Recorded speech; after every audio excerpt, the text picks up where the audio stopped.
Membuat garam secara tradisional. Nah, kiban mak.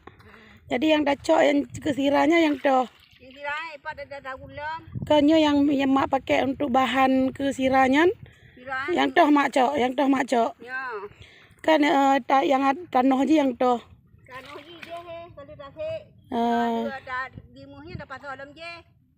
Oh, jadinya pun anonyo ta se le ta pinah ada watu.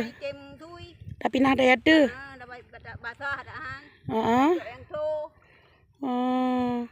Jadi nyo anonyo yang jaga sira. Ane taco anonyo ta pegat lagi nyan. Ane baru coi yasen. Jadi yang taconya yang di dronnya. Yan po mak. Timu aja yang tadi ya. Timu? Berarti menyuka timu? Timu masen, nyuka lam anak sira. Oh, menan. Anian inya dadagon. Iya yang bakede. Nanti baru hijau putih. Juk sira.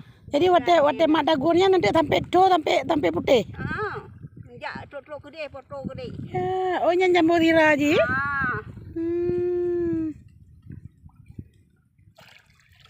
Cari buah. Pakon bu. Ada tasik, tacok dapat sokunan. Nian tacok ira bu kunang, lo tacok ira bu lam kude. Limu lamnya ina. Pakon 5 lam? Dah limu tacok apa aja dah bolam kunangnya kata bu. Hanya dempuk-dempuk aja. Tak apa iya ni le. Oh, jadi nyan pinahnya baru pasang lai pasang lai lam. Nya tacok ada lam. Kan tak tiru tu kan wap man komuri wap babini han. Nyonya hana dewa man pakai tuan dia baru. Nya kan dia tuanya ye kuali no man kamu tuan kena jo thai. Nya putih-putihnya sira mak. Hati ni gua. Oh iya. Ya lo dia dipai lom. Mari putih-putihnya mak.